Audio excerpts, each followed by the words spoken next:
cellphone na gusto ko kasi.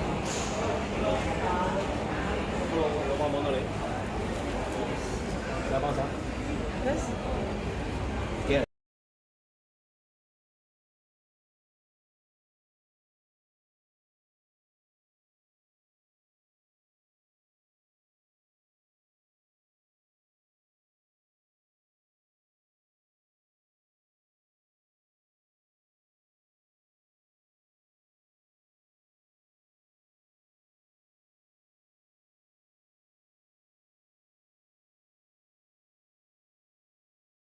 Next stop is Xiaomi cellphone.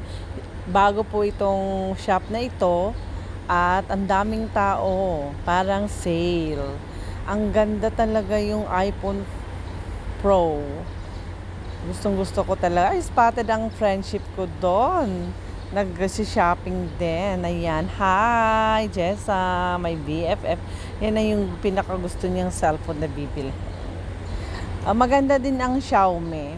Parang ako kino-consider ko din yon na if may have my extra money, gusto ko ding bumili niyan. And of course, may watch po sila. Grabe, ang ganda. Napaka high-tech po itong watch na to. Kasi yung may kakilala po akong mayroon nito and nade-detect niya lahat.